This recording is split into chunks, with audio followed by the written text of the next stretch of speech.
The Legendarium podcast is brought to you by you. So please visit patreon.com/legendarium to support the show. But for now, welcome to the Legendarium.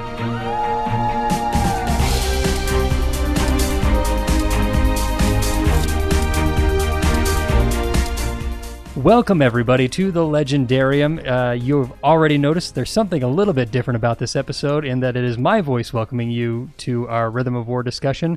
Today, I am going to be hosting. I'm Ryan. For those of you who've been long-time listeners, I have with us here, we have Craig, still here. There. We have Ken. Hey. And we have Stephanie. Hello. And I know many of you have come to love the insults and everything. Well, I promise you, everything is still normal in Legendarium land, and you're going to have the opportunity to hear the insults, the recaps, everything coming, but we've done something a little bit different this time. We're recording this first part that you're hearing after we recorded the second part that you're going to hear, because we realized after we talked about it on the second time that, well, we didn't really talk about a lot of the main things people would want to talk about. There's a hand. Let's put it this way. It was a bad episode.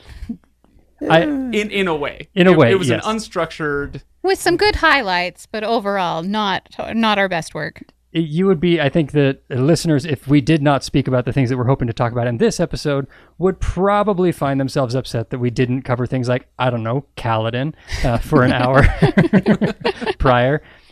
So this episode is recorded after the one that will come after this for you to hear. But it's all Rhythm of War discussion. It's just more content, and hopefully you'll enjoy that discussion as well.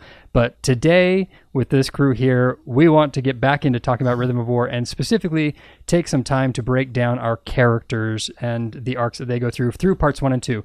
So, because this is the first part, I am going to throw out spoiler warnings for this and General Cosmere. This book has kind of pushed us into a realm where we might start talking about larger Cosmere things, so just be aware of that. Also, just quick housekeeping that Craig normally does at the top of the show. Please support us on Patreon. Join us on Discord to join in the conversation. You'll have an opportunity to also email Craig as a good way to send us what you'd like us to talk about throughout the rest of the Rhythm of War series. You'll hear something in the second episode about that if you want to. Essentially, all the stuff you're used to, we'll get there in the other episode. We'll do the insults, we'll do the Kenn's recap and all that. So that'll all be there.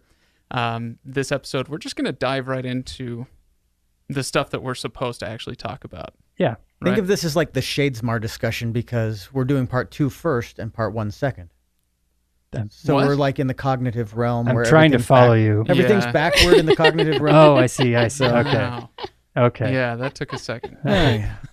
I finally followed you. If we had somebody competent at explaining things, then it wouldn't have taken as long. All right, Ryan, where are we going first? Well, since you brought up the cognitive realm and Shadesmar and everything, let's start a little bit into this with our characters, Shallan and Adolin, because they're going to be going into Shadesmar here a little bit first. Okay, so in parts 1 and 2, they start out in Urithiru. Mm-hmm. There's some great scenes with them interacting with the others, but pretty soon in part 2, they go off on their own, enter Shadesmar. Oh, by the way, spoilers abound. Parts 1 and 2. We're not going to spoil the rest of the book. But they go into Shadesmar and make their way to Lasting Integrity, the homeland or the fortress or whatever of the Honor Spren. And they have some adventures along the way, some intrigue is going on with, there's a mystery, who killed Eli Sadius. Mm-hmm. Let's see, by the end of part 2, they make it to Lasting Integrity, and Adolin has offered himself up to stand trial for the rest of, in place of the rest of humanity. Right. So that he can try to convince the Honor Spren to come join the cause. Yes, and on top of that, we've also got, it starts back with the murder of ELA, but Shallan has discovered that there is a leak. There is a spy. A spy in her network of spies. Right. What do they call her group? What's it? The Unseen Court. The Unseen Court. So that's the Edge Dancer. What are they called? Lightweavers. The Lightweaver group. Lightbringer's a different series. Yeah, Lightweaver, sorry. And there's 20 of them, give or take? Yep, 20 in the Unseen Court right now, and she's got it narrowed down, but the problem that she's having is that someone keeps leaking information to the Ghost Bloods, to Maraise, about what's happening, and she's trying to figure out who that is, and who killed ELA is part of that whole process. And so she's dealing with having, on top of her split personalities, which I know we will discuss a bit in the future here, but on top of that, she's also dealing with losing trust in her closest group of people, which is a really, for someone who's already struggling to find value and everything there, is a big deal. And it's a really good thing that she has Adolin with her, because I think while her story is really enjoyable, it is what Adolin is able to do for her that really makes the story shift and stand out. So what do you mean? I'm going to throw to Stephanie because she's the one who originally brought up this point to me earlier in talking about how Adolin and his support to Shallan has made a big difference. So the more I got thinking about this, we've talked a lot. Well, me and Ryan have talked more about. Yeah, you never call me, Stephanie. You I never know. call me to discuss Like, Stormlight books, and I've never figured out why. Well, Ryan's office is a little closer, but so as we were talking a lot about Kaladin and his mental problems that he's dealing with, and we were talking about Shallan and her split personalities and her disorder that she's dealing with. But the nice thing that I love about following Adolin is that Adolin, you get a good insight on what it's like to deal with others that have these problems. From Adolin's point of view, we get the support system of what it's like to have to support these people that we all have in our lives, people that are struggling and dealing with their own mental issues. And there's a moment that I loved between Adolin and Vale, that when Vale actually opens up about some of the problems Shallan is dealing with, and Shallan cowers back even farther, now embarrassed of what Adolin might think of her, but that Vale is the one that's also weirdly a support system for Shallan. So you also get her kind of point of view of how do we make her better? Because you can see from Vale's point of view that it's not I want to be the dominant personality. It's I am here to support Shallan and to help Shallan function. And I just thought that was kind of an interesting point of view with Adolin, and especially as we get into more of what Shallan's dealing with, and as Shallan gets into her own issues and overcoming her issues, the support that Adolin is there for her. He also has one of the more interesting arcs. In trying to deal with all these things with our supers, he's our non-super in the sense of he's not a radiant at the moment. And he's having to deal also with the fallout from Oathbringer of realizing that what his father did to his mother. Although unintentionally, we see that his relationship his and Dalinar's relationship has taken a hit because of what happened in Oathbringer, and the expectations and the loving son to father relationship is not what it once was, and it is nice to see that shift in tone a little bit between Adolin and Dalinar, where in the past it's always been like I'm not living up to what my father's expectations are, to now it's I don't know if I need to live up to my father's expectations because he's not who I thought he was, but he still is. Like, I'm very appreciative of the way that he thinks things through in this section. It's like so much of what Sanderson writes into his books, and that's the extreme epic fantasy version of something we all go through, which is when you grow up and realize that, your dad was always your hero, or, your mom or whoever. Like, they were always your hero. And then at some point you realize they're human. They've made some mistakes. They made incorrect choices, and they have to deal with those consequences. And sometimes you have to deal with the consequences of their choices and all that stuff. Obviously, burning a city and killing your mom isn't something. Like I said, it's the epic fantasy version of it. But yeah, it's still recognizable. Yeah. Really sorry to whoever actually identifies with that on a very close level. Apparently, that's really rough. But yeah, so to recognize that, and then with Adolin, once we get into Shadesmar, his interaction with the Honor Spren and his not just going into being willing to stand trial for this, but the way he's trying to problem solve, because he's been sent on a very important mission. We kind of focus on the close of it, but his purpose is to get the Honor Spren to join back and to start the discussions back of, hey, can you forgive about that whole thing where we killed a bunch of you and come back and help us fly again? That's a really big ask for him, and he has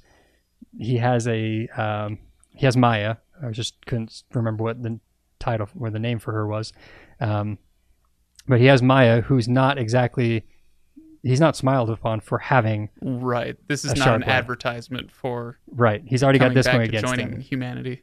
So Adolin has always been an enjoyable character, but this book has pushed him up further into the forefront of being a more enjoyable character and someone who we were really rooting for. And honestly, most people I talk to right now, I don't think anyone wants him to become a Radiant. Right. Like, maybe a few people do, but there's something special about his relationship, and I'm sure we can talk about more when we finish the book. But his relationship with Maya, his relationship with the Spren as a whole, him being that mouthpiece, I think he is well suited to be our non-Radiant hero. Well, yeah, non-Radiant hero, but that doesn't mean that he's going to be a regular. He's going to, his relationship with Maya, and we remarked on this in the Oathbringer discussion, but we get more of that as they travel through Shadesmar, his, practicing with her on the barge and that sort of thing. Well, and she finally battles with him when he's trying to rescue the honors, what's the captain? Notum. Yeah, that she finally actually comes to his rescue. Was he an honor? He's an yeah, honor spren. Yeah. Okay. Yeah. Anyway, and so I don't. There's going to be more there. It's not just what a nice little relationship with him and his dead sword. There will be some kind of payoff here, and he won't be just some guy. That relationship, I don't know that it will make him a Radiant. I don't know that she can come back. Yeah, but there will be something there beyond just a regular connection with Shardblade, right? It's got to pay off somehow. No, I agree. I completely agree. Which that can actually transition us a little bit. One of the other things I was kind of hoping to talk about, it's not a main character piece, but I think it does take just a moment worth of mention, is our time in Shadesmar. We get a different view of the Spren now. If you're actually reading the book versus an audiobook, you'll actually see a bunch of artist drawings of the different types of Spren, and we start to see a little bit more of how the Spren community works, and we get to watch the Honor Spren specifically and see how they're one of those creatures who it's always been felt like that they're heroic, they're heroes or whatever. Right, because what we know is Syl. Yes. Right. But they aren't really showcasing that, and they've actually started to kind of, Stephanie brought it up a little earlier, they're kind of Lyran-esque in the sense that they've been hurt by something, and now they've set a really firm set of rules that they won't change from at all, vary from. They're not going to deviate. And that we are right and you are wrong. Yeah, which is why Adolin is forced to stand trial. Now, I did my Lyran rant in the episode forthcoming, right? And so I'm not going to exercise my my Lyran muscles here. I hate Lyran. But the Honor Spren have much more of a point than Lyran does. Yes. Now, not that Lyran doesn't have any leg to stand on at all. That he lost both of his sons, or whatever. You know what I mean. It was a whole ordeal, but he is unreasonable in a less excusable way. The Honor Spren, it's like, no, you guys got nearly wiped out. Yes. Everybody was bonded, or nearly everybody was bonded, and then they all got wiped out, and they had to rebuild the Honor Spren civilization. That's a little bit different. And so I forgive them a little bit more. Okay. Right? Understandable. I think it's interesting because in our discussions with the different Spren they come with along the way, that's the Honor Spren side, but the different Spren have different responses to that day. The Cryptics obviously are more inclined to go join with Knights Radiance, things like that. But other Spren, the Ink Spren, for example, they're very similar to the Honor Spren, won't join, won't do anything. Other ones who are kind of afraid but more willing. It's really interesting to see this whole other civilization where in the past, the first few books, Spren feel like the magic fairy, Navi from Zelda or whatever. It's just kind of over your shoulder who gives you a little bit of information and helps out, connected, whatever. No, there's a whole culture and civilization here and personalities that we're having to deal with on a higher level than we've had to deal with in the past, because we're actually having to convince them of something rather than just hope that they show up. And speaking of which, Ryan, that is something that we started to remark on in Oathbringer with our first journey through Shadesmar. But now it's becoming more and more of a thing, right? As you say, he's developing these civilizations, and there are different nations within, and there are different factions within those nations, and people who want to help and those who don't, and all that stuff. Essentially, Brandon Sanderson is insane, right? Mm-hmm. Can we go ahead and just stipulate he is insane because he has created not just forget the Cosmere. Let's just okay, that's insane by itself. I struggle to think about the scope of what he's doing. But then we zoom in on the Stormlight Archive. He's created this giant world with, as many nations as you would find in the Wheel of Time, and all the different cultures and the different characters, a bajillion different characters that you need to follow and understand. And then put 3 layers on it. And then layer it, exactly. he takes you to the upside down, Mm-hmm. and says, and it's not just a mirror image. It's actually a completely different civilization, and the map is inverted, and now you can go to all these other places, and you have to learn all these other things. He is asking a lot of us, right? Yes, he is. Does this throw anybody off?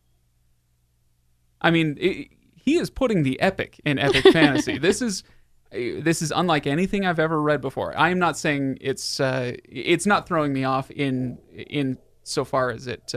I'm not saying that I enjoy it any less for this. It's just so intense intellectually. There's so much that you have to memorize and understand in order to follow the story. It's more intense in some ways than reading The Lord of the Rings or The Silmarillion or something. There's a lot here. It's much. And sometimes it feels like a textbook when he gets into things, explaining the details of things, or the mechanics of how things work, and you just go, wow, I don't care. Just give me action. Some of those things, yeah, but there's still some very enjoyable aspects of it. Generally speaking, when you get this new stuff, for example, we get to Lasting Integrity for the first time.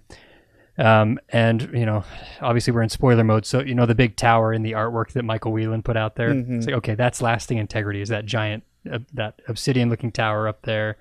And the visuals that he writes in there, that gravity has no actual direction in there, you're walking right up the side, whatever. So my mind is already like, okay, I've got to assimilate this new information, and it's really, that's a lot to pick up.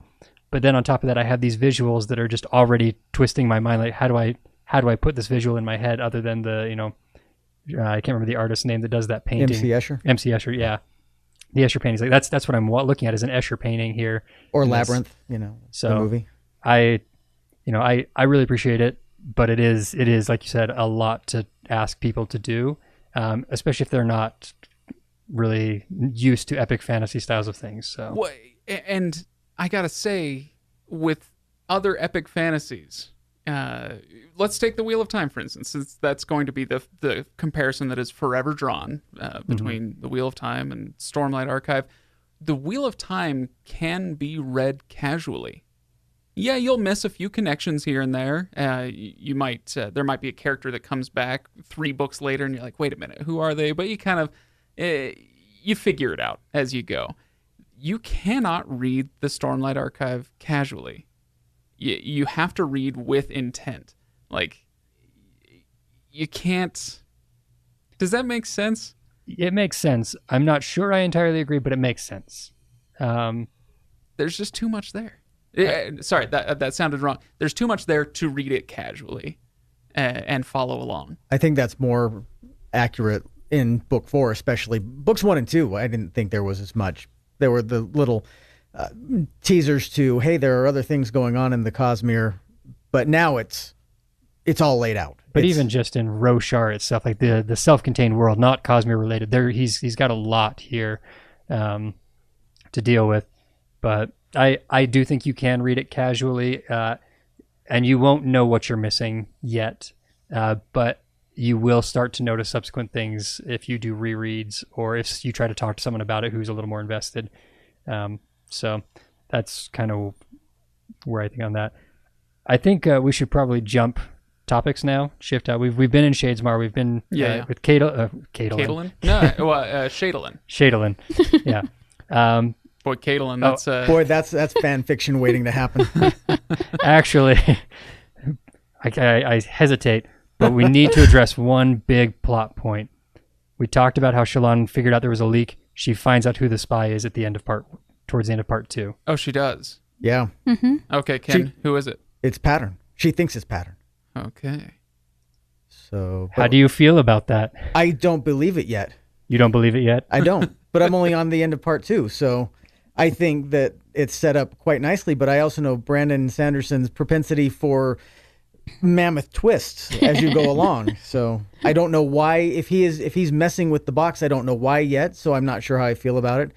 If he's actually messing with the box, maybe he thinks it's funny. It could be he's just in the wrong place at the wrong time, and it is another Lightweaver still. I need more information. I have a hard time believing that a cryptic would deliberately be a spy against their own Radiant, though. Isn't this like they are lie-spren? That's true, right? They this really is what are. They thrive on. So maybe that's a possibility, but I just don't see it yet. And I'll be interested to see how it blows my mind when I'm inevitably wrong. What did you think, Stephanie, when the Pattern reveal came up? I don't remember.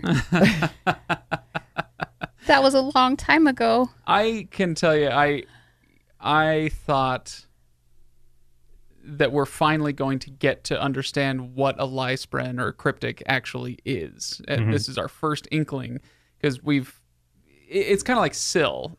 Syl, we don't think that she's necessarily indicative of what an honor spren is, and then we have Pattern, and it's like, is Pattern indicative of what a lie spren is? And is that what I have a really hard time calling them lie-spren, because they're actually probably encompass more truth than anything, and they just enjoy lies because they find them entertaining. Point being, this was an indication to me that, okay, so maybe that is their nature as beings, is to and he could be a variant. Lie or something. Yeah, well, I guess I was operating on the assumption that he was a variant, and then this made me think, ooh, maybe he's not. Maybe he actually, this is who he is, and he can't get around that. Right. I think just in comparison, because we get to meet other cryptics in here and see how they interact with people, and they're like, well, he's Pattern, and he's Pattern, and he's Pattern. Remember all that? So I think that's an interesting thought, to be like, okay, is he the variant or is he the standard? With this move, I remember reading it and I had very similar feelings to Kenn originally, where it's like, no, I don't believe this. I don't want this to be the case, or I just don't understand it. Yeah, and it frustrating, and I'm like, you can't take characters I like and flip them like that. It bothers me. Come on, Brandon. But I think that was probably the first time in this book that I had a reveal moment that I went, oh, did not see that coming. Like, there's a few things that happened, but up to this one point, they've all been fairly well telegraphed from prior experience, whatever. This was the first reveal. It was like, oh, okay. All right, where are we going to go from here? Because I did not know that could be the case. Right. Okay, right. So should we move on from... Yes. Now we can get off that storyline, that story arc. And let's go back out of Shadesmar into Roshar at Hull. Really quickly, let's talk Dalinar and the coalition of monarchs and everybody there, because it's a really fairly short conversation, to be honest. Okay. What does Dalinar do in this sequence in parts 1 and 2 of this book? I don't even remember. Not much. Do you remember anything, Kenn? I remember that he changes his mind, which is a pretty big thing. But basically What are you talking about? Well, his plan all along has been, we have to retake Alethkar. Right. And the Mink comes in and says, that would doom your entire campaign. Campaign. And so he changes his mind and says, all right, let's attack Azamir in order to put pressure on Emul and basically bottleneck the Singers right there. Take the fight to them, basically. And tangent, by the way, how nice is it to see interludes from previous books paid off, like the Mink coming in and saying, now we know why that Hog story in Oathbringer was so important, because here's the Mink, and he's obviously going to play a critical role in Dalinar's plans. Yeah. So that was a tangent. But so basically, Dalinar changing his mind and changing his tactics and being able to listen to his advisors, I think, is the biggest of deals. I don't know what more you're looking for than that. But. No, because the truth is, not a lot happens in this sequence other than that decision and the focus being shifted. It is a large emotional moment in the sense of surrendering his homeland for who knows how long. Yes. The plan is still to reclaim it in the long run, but they have to take the way around to get there now. We got to do other things first, and that shift, which is gonna shift the focus of. This is what allows them to pull everybody away, so that the tower is available to be invaded. Right. And that's really.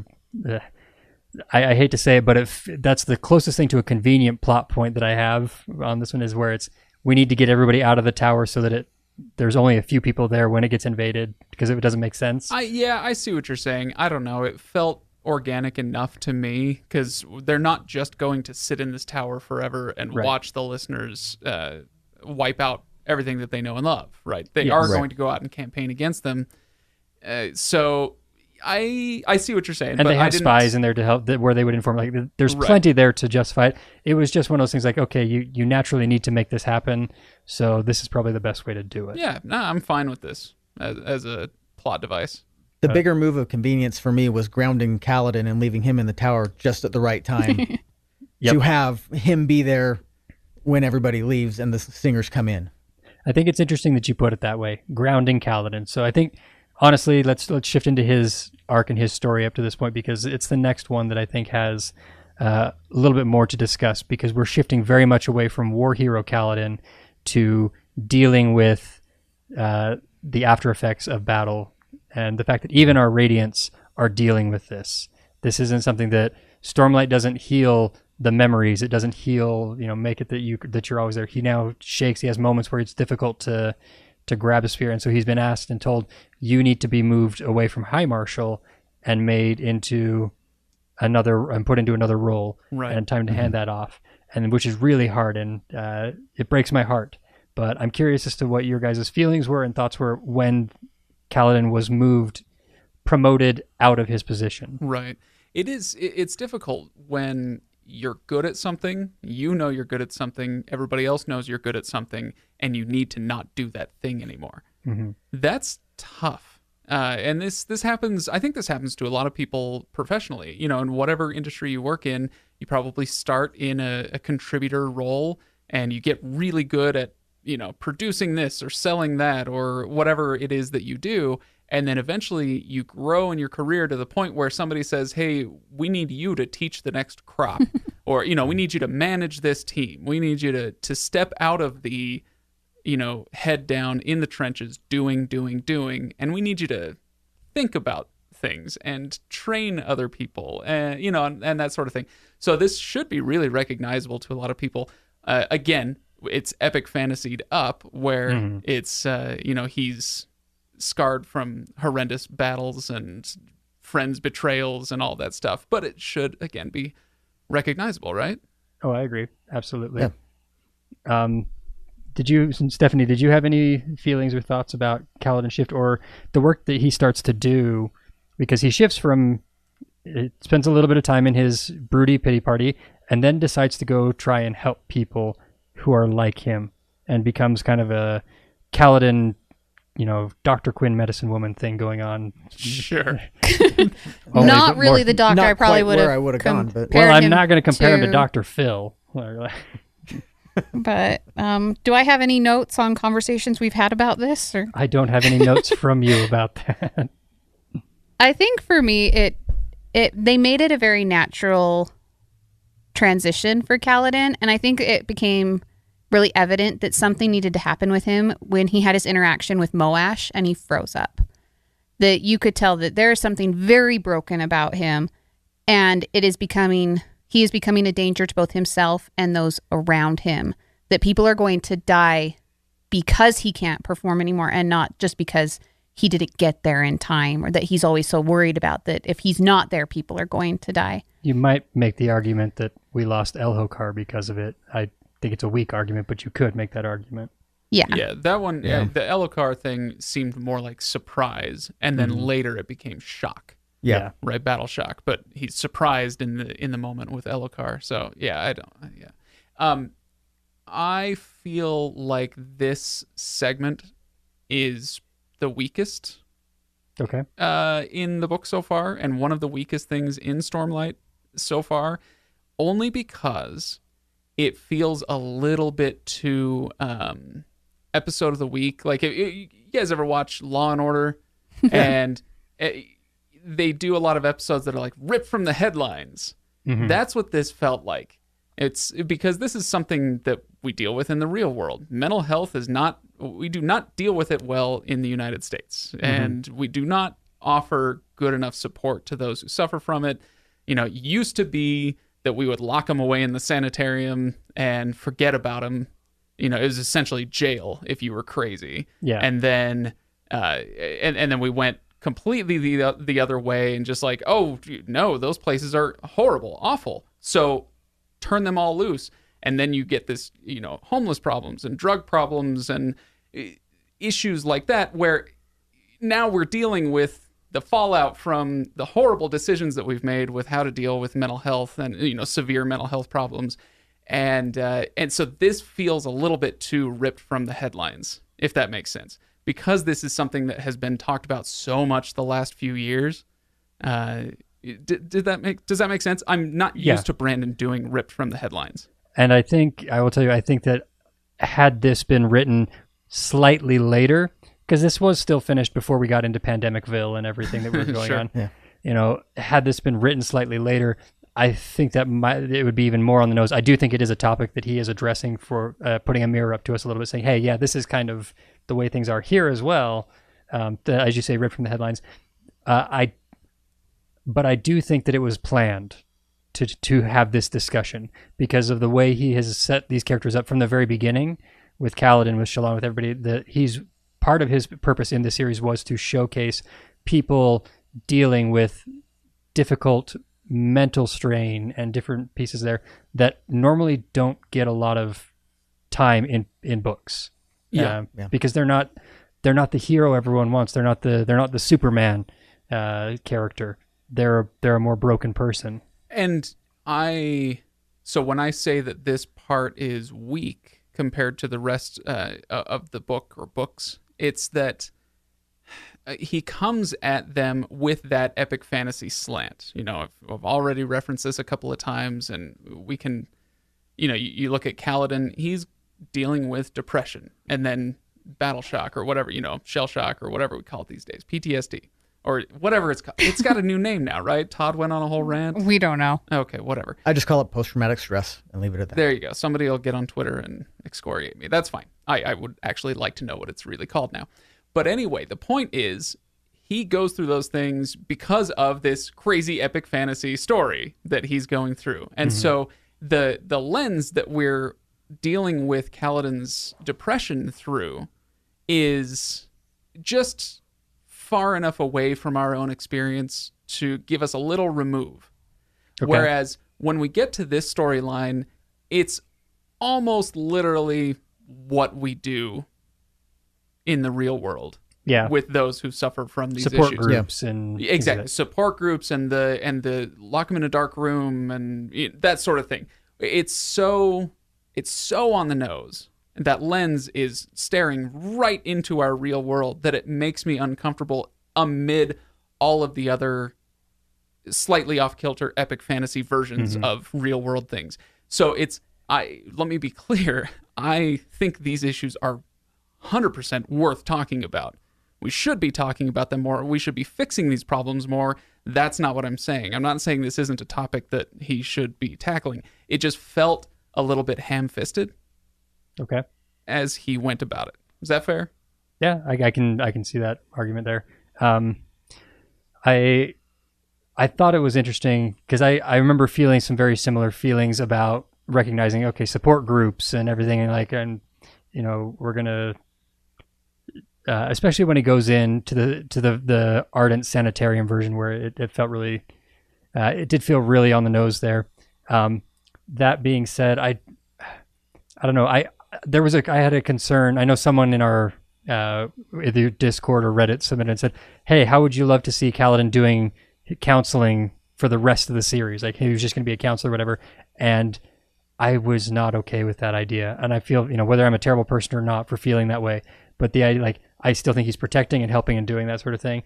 But I would have not been appreciative of Kaladin only becoming the support counselor for everybody else going through the rest of the story. Right. So there's a conversation that Kaladin, it might even be with himself as he's thinking through everything that he's doing after he's kind of started his support group, and he talks about his oath, strength before weakness. Mm-hmm. And he talks about his own weakness. And then it's not necessarily just putting himself before others, but also realizing that it's an internal strength before his own weaknesses as well, that it's not just his brawn that is important. And I think that's kind of where his storyline needs to go, where he realizes that the oaths that he has made are more than just to protect others in fighting or anything like that, that he also needs to know that there are other ways that he can keep his oaths, still stay true to himself,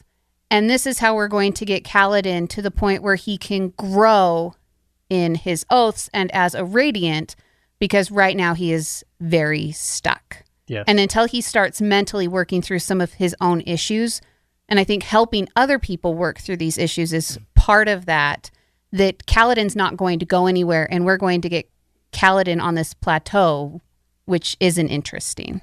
Yeah, when we got to the end of Oathbringer and they were trapped in Shadesmar and he couldn't swear the fourth ideal, I think it's interesting. It's been a fairly common guess and expectation that he's going to swear the fourth ideal in this book at some point in time. A lot of people have said that this is, I hope that that's going to be the case. And I remember going through the sections in part 1 and 2. How do you take someone who has been a warrior up to this point, who's been protecting and everything, shift them into this role and have them swear a higher ideal of protection? Well, what if it's understanding what other types of things people need to be protected from, including themselves and their own depression and things like that? Like, could that be, what that next fourth ideal is based on? It's understanding that there's more to that. I just remember having that thought when we were first going through it. So I like that a lot.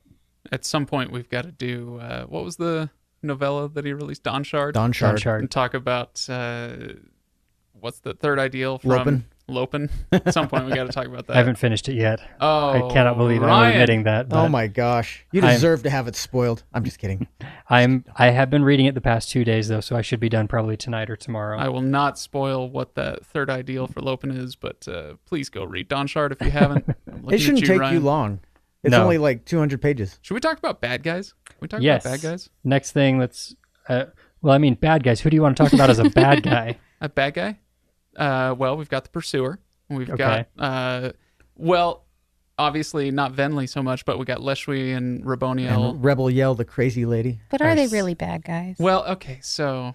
Oh, boy. Let's talk about that. So, the big initiative for our antagonists in this particular book is they're taking over the tower. Yes. So, okay, so the armies have left, and there's only a skeleton crew left in the tower, and the antagonists move in and take it over. It's a really great scene. I like the scene where they take over the tower. It's horrifying, and it's bloody, and it's intense, and the stakes are very, very high, right? And they start draining they start corrupting the tower. The tower fabrics, yeah. Yeah. And Kenn, do you know, have you met the sibling? Yes, she speaks to Navani at the end of part 2. I was afraid I was spoiling good. Something. Yeah, we're good. Okay, so they start corrupting No, her. why? Is she alive?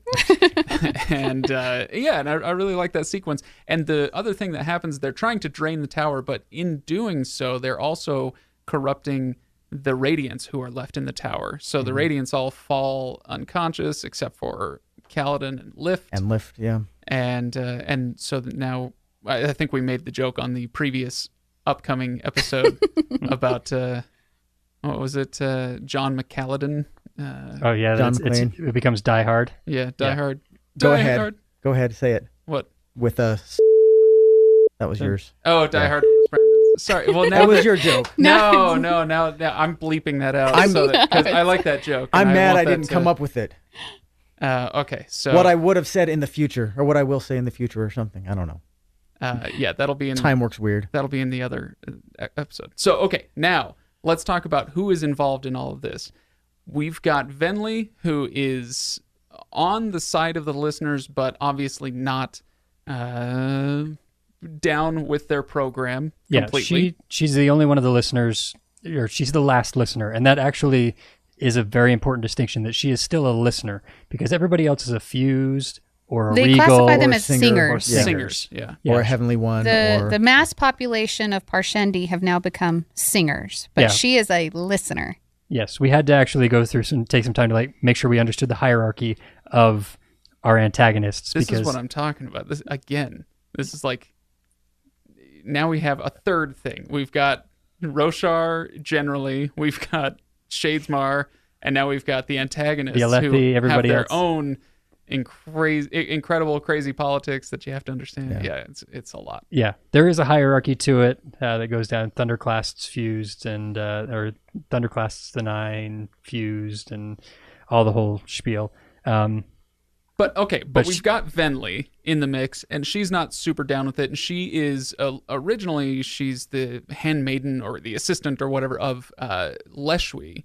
She is the voice of voice. The voice. Thank you. For Leshwi, who is Kaladin's kind of counterpart among the. She is a fused. Yes. Yeah. And then she is handed off to Raboniel, who is kind of the mastermind. So if we want to stick with Die Hard, all right, we've got our Die Hard set up here. I'm serious. Great. I'm going to leave this conversation. This is a good way to think about it. You've got Kaladin. He is there to gum up the works. He's your John McClane. And then we've got Raboniel, who is the mastermind. She's Hans Gruber, trying to mastermind everything with the henchmen, right? She sends out all the henchmen. And the the pursuer is essentially our the big blonde German guy. Yeah. Oh shoot, what's his name? Carl. So he's Carl. Okay, I've got it all figured out. I made it. I kind of just made it a joke as Kaladin going through there, and now we've actually literally gone through and broken it all out because it works. You gave us time to break this down. I to be honest, I was thinking about it, these are very recognizable character types. When you look at the pursuer versus Raboniel, and you've got the muscle versus the brains in the bad guy's the antagonist's operation. And you can call the pursuer a bad guy. I think he's very much a bad guy. Right. Anyway, so these are really, really recognizable character types. And I literally thought of Hans Gruber and Carl before it clicked in my mind that Kaladin was John McClane, and I've made that joke with Ryan before. And yeah, it fits very well. These are classic characters.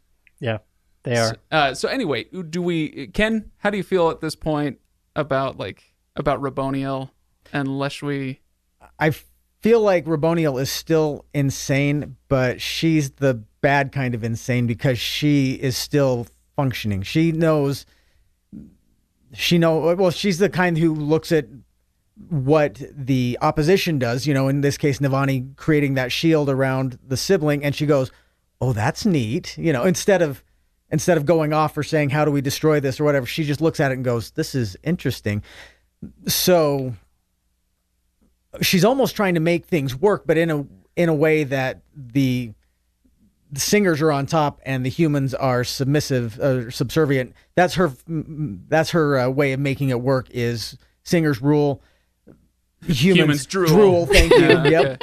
And it all works out. And it's crazy, but I mean, is it insane? I don't know. But the difference is, I think the difference, kind of what you're alluding to, she's is still functioning, I guess, is that she is choosing each of her steps. There's this craziness where it's uncontrolled, where it's chaotic, and she is completely in control of the steps she's taking. Yeah, the pursuer is a little bit on the crazier side, where he has his creed that he lives by, which is, if I am killed by someone, I have to seek vengeance, have to take them out, and they are mine, and no one else can have them, and everything.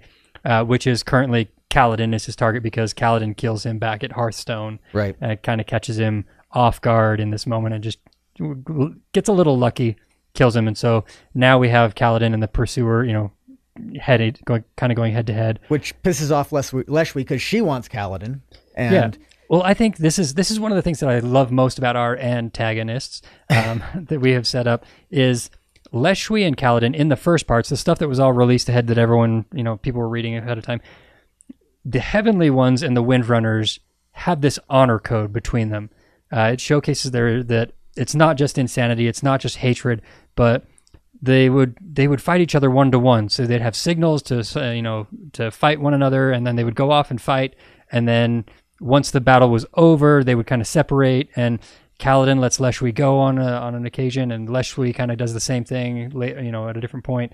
It all of a sudden takes the singers and the listeners and shifts them from the bad guys kill everything mentality that we get from the Storm's version of them back in Words of Radiance, and it says no, there's a depth to these, and there's a side that you can actually maybe understand and want to root for a little bit. And we've been, I don't know if this is intentional. My inclination is and hope is to say that it is, but we have kind of been spoon-fed this shift of mentality on the listeners, on the singers, that started back with R'lain. Started with R'lain going through, when he becomes part of Bridge 4. And so we pick up a little bit by little bit, all the way to the point where we're now literally in a portion where you can make the argument that they're right and that they deserve to be ruling their own planet that they were on. Maybe they can find a middle ground. I think Navani and Raboniel. It might have been Leshwi and Venli. That I don't remember exactly. But there's a lot of characters in this book. Okay, but are able to have a conversation about what does it look like what does rule look like? Could it possibly be something? Could there be a middle ground? Could there be a split? Could you just I know Dalinar at one point is like, could you be happy with just this portion? If we gave you this and then we took our half and split it and called it good, could we end this? And all of a sudden this allows us a new middle ground of characters from the other side. So we still have the super crazy 9. We have the super crazies, the pursuers ever there. We have this middle ground of people who show honor and care in with Leshwi and the Heavenly Ones and things like that. And then we have the humans over here and kind of their far side. So there's 5 tiers of people, characters in this story on both sides. And we're kind of well, the people kind of want the people in the middle and maybe just a little on the skirts to get what they want because that makes the most sense. But the crazies are the ones who are in charge. Right. Oh boy. Wonder what life would be like if that was true. I feel like easy. Careful. I feel like there are a lot of signs in the first 2 parts and a little bit in Oathbringer that there are a lot of possibilities for integration between the two. Get Odium out of the way, bottle him up, get rid of him for good if possible, something to that effect. Get rid of his influence. I feel like there are a lot of indicators that a complete alliance or living in harmony between the the singers and the humans can be possible. R'lain working with Ardents to show them that, hey, look, sound and Stormlight working together makes plants grow. Yeah, that sort of thing. Navani learning that sound can transfer Stormlight from gem to gem. That sort of stuff. It's all leading up to, look, the listener or the songs of the listeners or the rhythms of the listeners and the Stormlight of the humans need to work together in order for us to live in harmony, and have a Coke or something. Yes. I think that is headed in the right direction. There is a little bit to discuss potentially about, they make a point of having a conversation about humans having 2 surges versus the singers only having 1.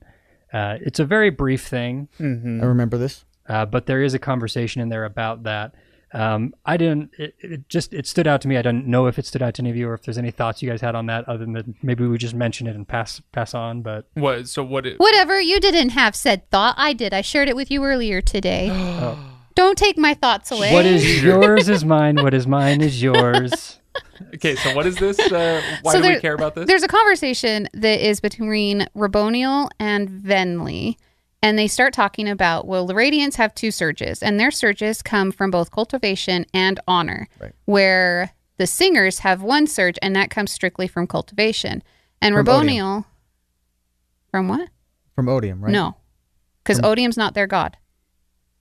He kind of is now, but... Okay. Yeah. So anyway, so this is where their surges come from, and Raboniel's talking about, wouldn't you rather have a fighter who knows one thing really well as opposed to these other people who are good at lots of things, but only good at Jack of all them. trades. And so as I got thinking about some of the things that the singers are capable of, especially the stone ones that can glide through stone, or the ones that like stick their hands up through the stones and grab people and everything. Great horror sequence. Oh Yeah. my gosh, yeah. They're slicing throats and everything with their hands up through the stones. I'm thinking, like, is this stuff that the Radiants actually are capable of?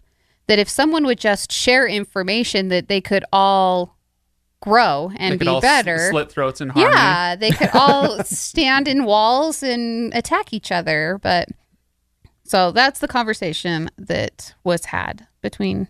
So essentially what you're getting to, Stephanie, is why can't we all just get along? Well, yes. Okay. Good question. Good Who question. knows? I don't know why. Okay, well, I don't know where are we at time-wise. Oh, we got a few more minutes. Okay. I know people are probably itching like, well, why haven't you talked about Navani yet? Navani. Well, that's because we spend a good chunk of time. That is the one thing in the other episode that we actually focused on for 10 minutes, maybe? So, yes, we will get to Navani. We have talked about her in the future. Yes, so trust us, there is Navani content. I do think that her storyline, she's obviously become a main character in this and is well deserving of additional discussion, and I'm sure you'll all be upset with things we have to say and also love things we have to say. But there are a couple other characters as well. We're not going to bother with Yasna or Wit, really, in this because they don't do anything. They don't, even less than, we kind of talked about Dalinar. Mm-hmm. Like he just had a little bit there with the Coalition of Monarchs, but we haven't even seen Yasna or Wit doing much at all at this point. Right. So we can kind of skip past We just them. know that Yasna has gone with Dalinar to fight because that's what she believes a royal should do and what her people expect of her. We'll get to see a little bit more of that in the future, I'm sure. I'm sure. Because I am. Okay. A couple other things I have on the list here we can go toss out. There is an interlude, a couple interlude things, if you guys want to jump into those a little bit. One of them is we get an interlude that is Syl specific. Which I really enjoyed. Oh, yeah. Quite a lot. We have a tendency, or we can have a tendency, and it's perfectly understandable, to think of her as the Jiminy Cricket. And she exists solely for Kaladin's sake, right?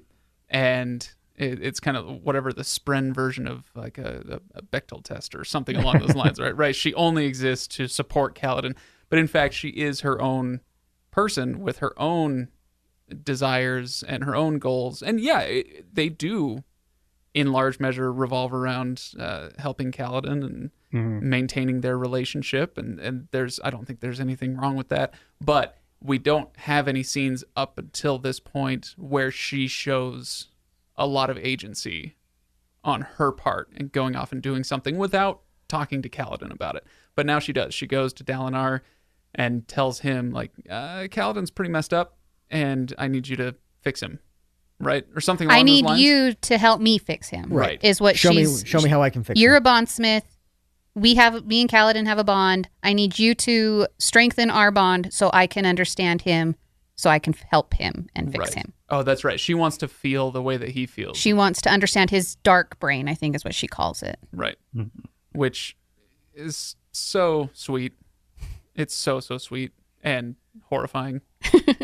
Yeah, the idea of a super depressed Syl, brooding Syl or whatever, like with Kaladin, that's kind of a rough thought to go through. Really, but Dalinar kind of confronts her with that. This is really a great moment for Dalinar where you get to showcase a little bit more of the depth of Dalinar, where he basically explains to her that she already understands him, that she has been through loss and she has been to a very, I think, almost literal dark place after she lost her first Radiant, and the pathway that she has taken to come back she understands him. She doesn't need to strengthen a bond. She doesn't need to do anything else because the empathy that she has is already there. So what other interludes do we have? The other one, we have a little bit of a discussion with Ja Anat. Oh, okay, sure. That's right. The Unmade. Again, he's giving layers where it's great, but it's also a little bit frustrating. Like, oh my gosh, now I need to understand the politics between Odium and the Nine. Yeah. And the Fused, because the Nine they're Unmade. Okay. She's an Unmade. Right, the Unmade. Thank you. That's what I was going for. And so she is not necessarily, much like Venli, she has motives of her own. She's not just a ring wraith or something. Yeah, right. It would be like if one of the ring wraiths turned and said, "No, I kind of want to help you guys. I'm really done with the black. I'd like to go with more of a light gray or something.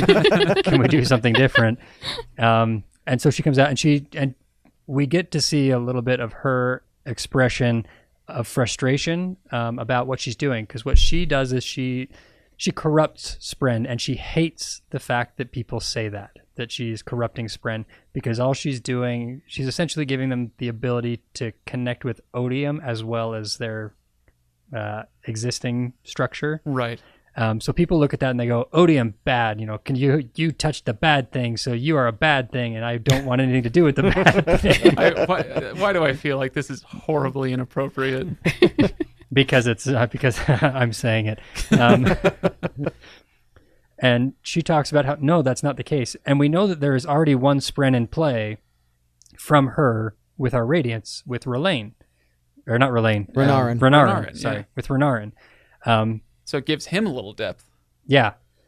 We haven't seen much of Renarin yet, other than... Yes, we have. What have we seen in this? Well, in part 1, when he rescues Kaladin. Yeah. From Moash. Yes. Which actually is a scene that really jumped out to me. Sorry, I want to come back to that, but go on with the Ja Anat point. No, I think that's...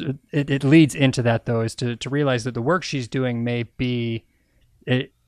It's going to open up another layer and another tier to us, in that we have these Spren that we have in the past considered they're evil, they're bad, but we've already seen that Renarin uses one, and it's not either or. It has literally made him different and able to do things that others can't. Is the corrupted Spren the reason that Renarin frustrates the framework?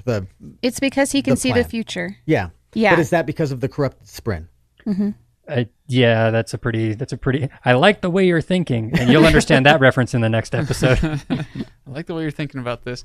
It's, I think it's easy to forget, because Odium is our big bad in this series. It's easy to forget that he is one of the 16 shards, or I guess it is one of the 16 shards of Adonalsium, and we're getting shard names thrown at us left and right through these two sections, so we're getting to know what some of those other what are we calling them, shards, the facets of whatever this shards of Adonalsium, that's right. And so we don't know a ton about what or who Adonalsium is, but I think it's interesting that do we call Adonalsium God in this universe, whatever, close enough. And Odium is part of that.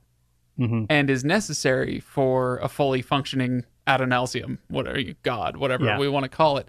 And so it's kind of getting to what you're talking about, Ryan, where it's, you touched the bad thing. By the way, I really want to sample you saying that just so I can play it on a loop at the end of every episode.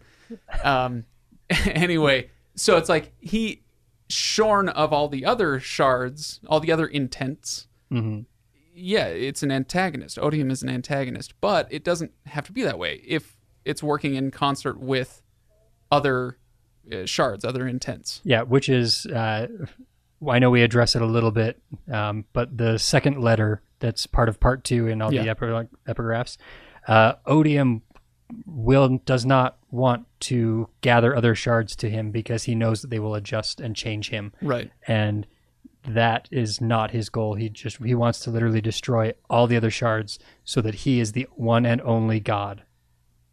There you go. Yeah. He wants to splinter them. Yes. Anyway, so you were talking about that, and then we wanted to go into Renarin, and in the sequence, Kaladin is because in that moment he is with the pursuer or something in a burning. No, he's with Moash.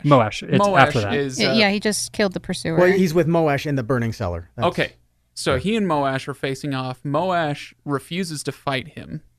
And so Kaladin is kind of helpless. He's not going to murder Moash. He's happy to strike him down in battle, but he's not going to murder Moash. Mm-hmm. And so instead, Moash starts playing mind games with him and essentially trying to tell him there's only one way for you to get out of this. I found my way out by swearing to Odium, et cetera, et cetera. Your way out is to kill yourself. You must. If you want this pain to end, that's what you're going to have to do. And it is messing with Kaladin something fierce. It's a really emotional and intense scene, and just when things are at their darkest, Renarin comes in. We see a figure blazing bright in the doorway. It's Moash, and that light, it doesn't just light up the dark cellar, basement room, whatever. Mm-hmm. He also creates a projection of Moash as a different Moash. We see Moash in a bright blue as uniform. As the Moash as he could have been. If he had stuck with Bridge 4 and held to those ideals, then, it's Moash as he could have been. Spoiler alert for Mistborn. Yeah. If you have not read Mistborn, skip ahead about 2 minutes, 3 minutes. Give me a minute or two. This is very much, what do we call it? Melatium. The 11th metal. Yeah, that Adium's. It's Meladium. Yeah. Vin burns it and sees an alternate version of the Lord Ruler, and so this is an identical power that we're seeing here through Stormlight. Yep. Right. This is our connection to Mistborn here. Right. Mm-hmm. So there wasn't any difference between the two as far as the effect, right? Correct. Okay. So it was a great scene, and it was a great little tie-in if you've read Mistborn. Okay, end Mistborn spoilers. Right? Yeah. And hopefully, I really enjoyed the climax of that sequence after he sees the other version of Moash. That's what kind of breaks Moash, and he has to go back and basically regenerate with Odium. Like, you have to take my pain away because I'm feeling again. Right. I'm feeling again, and that's the agreement I have with you. So Renarin uses his powers as a truth watcher? Yes. Is that what he is? Okay. And as you were saying, his spren is quote unquote corrupted. Yes. Changed by Shah-Not. Is that power, does he have like light and dark powers? And that was one of his light powers because that caused Moash to feel again? Or do we have any information like that? Were you able to glean anything from the text here? This is one of those times when I'm sure that other people who are heavily, heavily invested in the Cosmere might be like, yes, that's exactly what it is. I don't know. I don't think that we've got enough information about Renarin's powers up to this point to say that is an effect of his spren being corrupted. Right. Versus another Truth Watcher. We haven't seen another Truth Watcher in action yet to have a control group to compare against. But we have one in Shadesmar now. Yes, we do. But I'm assuming she doesn't do anything. So. But we haven't we haven't done it at this point. We haven't seen anything that says that compares against Renarin's. Says this is truth watching. Yeah. So now this is truth watching. Okay. So that's that. I can't really answer that with a definitive yes or no. But I do believe that his bond with the corrupted spren does affect those powers and make them slightly different in such a way that he might be able to do things like that in a different way. Okay. It feels like between Renarin, who's becoming really compelling, and Venli, who can hold Voidlight and Stormlight, that they set the stage for some kind of unified Radiant group.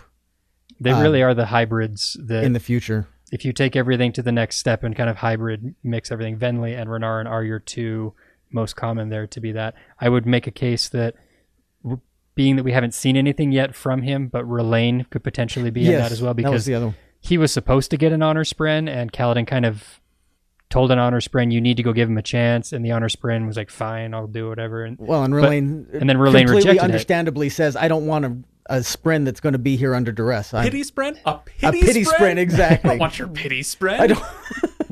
Exactly. So there's a whole potential arc, and so I'm looking at those characters and looking into books 6 through 10 and saying in the way that he has changed Mistborn from Era 1 to Era 2 and how he's going to change Stormlight from books into that back half. Like I expect that we'll probably see something in the back half where it's more of a hybrid magic system between the combination of those things either being fixed or something being splintered and becoming unavailable, or that's kind of where I'm thinking that's going to head. So. Can I give you a prediction just to get it on the record, by the way? By all means. I think by the put it out so we can call it out later. Yeah. I think by the end of book 5, Shallan and Kaladin, or Shallan and Adolin and Kaladin are world hoppers, just to get them out of the way for the second group of 5 stories. Duly noted. I just wanted to throw that out there. Okay.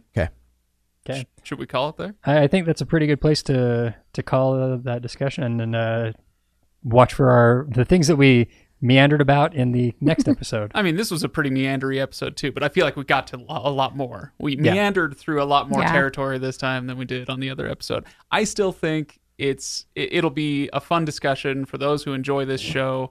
We just like Stephanie and I were talking about it after the episode, the one that you haven't heard yet. It's so hard. Basically, we just didn't want that one to be the first one that people hear about Rhythm of War, so we figured we'd give it another shot. Hopefully this was enjoyable. Yeah. And if there's things you would like to discuss, the conversation can continue on Discord and Reddit and places like that. So we're more than happy to spend time. And we only have 12 more episodes of Rhythm of War to go through. So somewhere along the way, I'm sure we could talk about whatever it is that you want us to talk about. When we complete our part 5 and do kind of a book as the whole, we can always come back and revisit stuff in here. Yeah, that's true. And just to remind everybody, at thelegendarium.com, that's thelegendarium.com, there is a permanent link to our Discord server. So if you've been thinking about joining up and you've been looking for an invite, that is open to the public. So you can go there and find it there. We'd love to see you, love to discuss the Sanderson. There's a Sanderson general channel, and then there's also a Rhythm of War specific channel in there, and both of those are hopping. Yeah. You might say they're world hopping. They are. I would not say that. They are abuzz with activity. So if you want to find dozens of other people at any given moment ready to discuss these books with you, then please go do that. Okay. And if you like what we do, go to patreon.com/legendarium. Okay, Ryan, sorry. You can close this out. No, I just thought you were back in your rhythm and your rhythm and your groove. Wow. I'm shut down there. Okay. Well, all the housekeeping's all taken care of. Then I hope you guys enjoy the meandering next episode, and we'll be back. We'll be discussing next parts 3 and 4 of Rhythm of War. We'll cover that in a very similar vein and fashion, hopefully more with better construct than we did with this one. So yeah, we'll see. Yeah. Well, we'll see you all in that episode, everyone. Thanks.